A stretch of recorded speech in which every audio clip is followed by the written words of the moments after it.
Welcome to the maths zone. Hello guys, मेरा नाम है हुनरदीप सिंह और मैंने अपनी BSc honours in mathematics Sanskriti college Rajasthan university से की है। आज का लेक्चर होने वाला है वेन डायग्राम पे। ठीक है, ये पहले जब मैंने टाइप्स पढ़ाए थे आपको कि सेट को मतलब कितनी तरीके से रिप्रेजेंट कर सकते हैं, उसमें थर्ड था वेन डायग्राम। वो आज स्टडी करेंगे हम। छोटा सा लेक्चर होने वाला है, तो देखते हैं। Most of the relationship between sets can be represented by means of diagrams which are known as Venn diagrams। ठीक है, ये होते हैं Venn diagrams।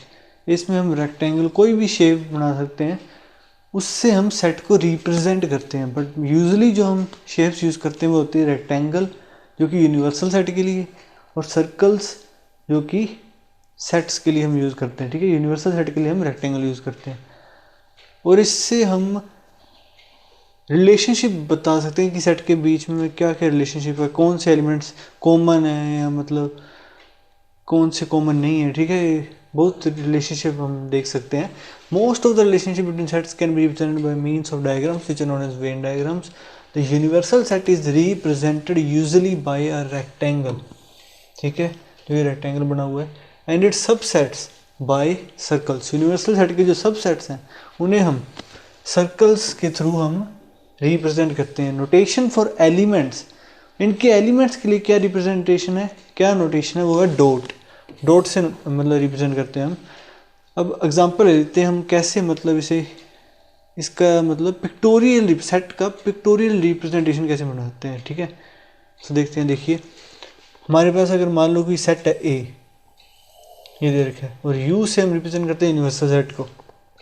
क्या ये इसका यूनिवर्सल सेट है? देखो, 2 भी इसमें आ रहा है, 4 भी इसमें आ रहा है, 6 भी इसमें आ रहा है, 8 इसमें आ रहा है, 10 भी आ रहा है। तो ये इसका क्या है? यूनिवर्सल सेट है। तो then the Venn diagram is, अब यू को हमने रिप्रेजेंट कर दिया है रेक्टेंगल के थ्रू। ठीक है, तो यहाँ पे लिख देंगे ये हो गया हमारा यू। ठीक है, अब ए को रिप्रेजेंट किया हमने सर्कल के थ्रू, ये है हमारा ए सेट। अब इनके एलिमेंट को हम डॉट नोटेशन से दिखाएंगे। इसके अंदर कौन कौन से एलिमेंट है? ए के अंदर कौन से एलिमेंट है? 2, 4, 6, 8 एंड 10, इसके अंदर लिख दिया हमने। ठीक है, और पूरे यूनिवर्सल सेट में कितने हैं? ये तो इसमें आएगी रेक्टेंगल में 2, 4, 6, 8, 10, ये तो आ रहे हैं अंदर, क्योंकि ये सर्कल इसके अंदर ही है। इसके अलावा इसके बाहर कौन कौन से रहेंगे जो कि ए में नहीं आ रहे बट यूनिवर्सल सेट में है, वो यहाँ पे लिखे जाएंगे। कौन कौन से? वो 1, 2 ए में आ गया, 3, 4 इसमें आ गया, 5, 6 भी इसमें आ गया, 7, 8 इसमें आ गया, यहाँ पे आ जाएगा 9, 10 उसमें आ गया। ठीक है, तो इस तरीके से हम रिप्रेजेंट कर सकते हैं सेट्स को। ठीक है, अगला एग्जांपल देखते हैं। देखिए, एक ए सेट दे रखा है, एक बी सेट दे रखा है।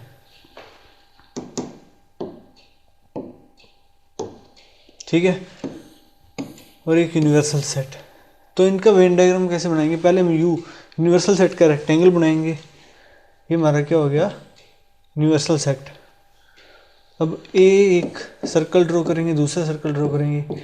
इनको ओवरलैप क्यों किया है? क्योंकि इनमें कुछ कॉमन एलिमेंट्स भी तो आ सकते हैं। यहाँ पे जो कॉमन एलिमेंट्स होंगे वो यहाँ पे आएंगे, इनके दोनों के ओवरलैप शेडेड रीजन जो ये किया हुआ है इसमें आएंगे। ठीक है, अब देखो, ए सेट तो ये हो गया, बी ये हो गया। इनके अंदर अब एलिमेंट्स भरते हैं हम। ठीक है, ए में कौन कौन से हैं? 1, 2, 3। बट सबसे पहले हम भरेंगे इन दोनों के कॉमन एलिमेंट्स भर लेते हैं, जो ए में भी आ रहे हैं और बी में भी आ रहे हैं। वो ये पार्ट है।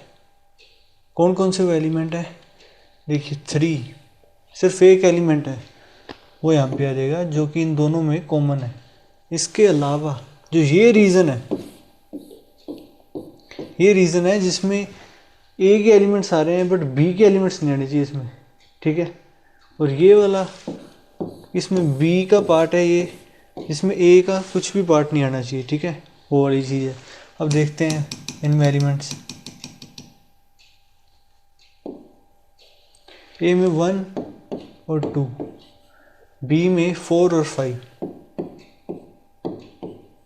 और इनके अलावा जो बचे हैं, जो यूनिवर्सल सेट के एलिमेंट्स बचे हैं वो यहाँ पे आ जाएंगे। ठीक है, कौन कौन से बचे हैं? वन तो यहाँ पे आ ही गया, वन नहीं बचा।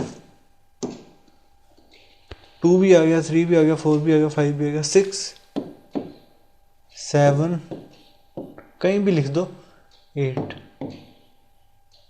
तो ये इसका वेन डायग्राम से रिप्रेजेंटेशन हो गया। ठीक है, इस एग्जांपल का। अब थर्ड एग्जांपल देखते हैं। 3 सेट दे रखे हैं इस बार, ये बहुत इंपॉर्टेंस के हैं, इससे हम आगे बहुत relationship, union, intersection, difference, symmetric difference, बहुत कुछ देखेंगे। वो सब इस वेन डायग्राम के थ्रू समझेंगे। ठीक है, अब 3 सेट हैं, तीनों सेट बना दिए हमने। इसमें हमने सभी वो रीजन लिए हैं कि ए और बी, जैसे ए है, ये बी है, ये सी है, और ये हमारा यूनिवर्सल सेट है। ठीक है, तो इसमें ए और बी का कॉमन पार्ट भी लिया हमने, क्योंकि इसके अंदर भी कॉमन एलिमेंट आएंगे। ए और सी का कॉमन एलिमेंट वाला पार्ट भी लिया, बी और सी का भी लिया, और तीनों का कॉमन एलिमेंट वाला पार्ट वो भी लिया, जो एलिमेंट तीनों में आ रहा है। ठीक है, तो इस तरीके से हम बनाते हैं। अब इनमें एलिमेंट्स को भरते हैं। ठीक है, तो सबसे पहले तीनों में आने वाले कॉमन वो भरेंगे हम यहाँ पे। तीनों में कॉमन कौन कौन से आ रहे हैं? देखो, 2 नहीं आ रहा, 4 नहीं आ रहा, 6 कॉमन है तीनों में, 7 नहीं आ रहा, 6 सिर्फ एक एलिमेंट है जो कि यहाँ पे आ रहा है 6। ठीक है, अब देखते हैं, अब हम 2-2 वाले भरेंगे। ए और बी वाले कॉमन एलिमेंट्स कौन कौन से हैं? ये वाला पार्ट भरेंगे, सिर्फ ए और बी वाले। ये वाला पार्ट, ये वाला हमने भर दिया है कि जिसमें तीनों कॉमन आ जाए। ए और बी दोनों में जो कॉमन आ रहे हैं वो एलिमेंट यहाँ पे भरे जाएंगे शेडेड पार्ट में।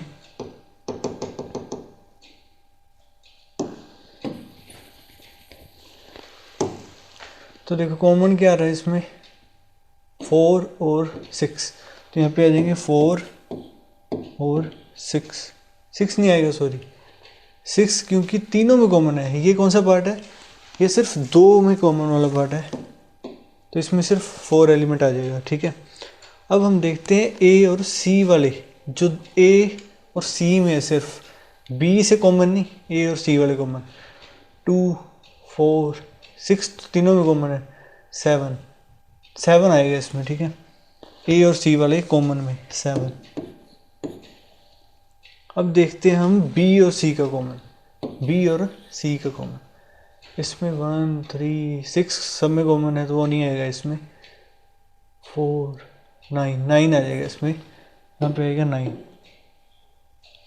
अब देखते हैं ये वाले रीजन। इस रीजन का मतलब है सिर्फ ए में जो एलिमेंट्स हैं जो बी और सी में नहीं है, ऐसे ए वाले एलिमेंट्स यहाँ पे आएंगे। ठीक है, तो देखते हैं क्या 2 बी और सी में कहीं भी है? नहीं है, तो ये 2 आ जाएगा यहाँ पे। क्या 4 इनमें है, बी में 4 है तो यहाँ पे नहीं आएगा। 6 सब में कॉमन है तो यहाँ पे नहीं आएगा। 7 सी में है तो यहाँ पे नहीं आएगा, तो इसमें सिर्फ 2 आएगा। वैसे ही हम बी वाले देखेंगे। अब बी में 1 है, 1 किसी में नहीं है तो 1 यहाँ पे आ जाएगा। 3 भी किसी में नहीं है, 3 यहाँ पे आ जाएगा।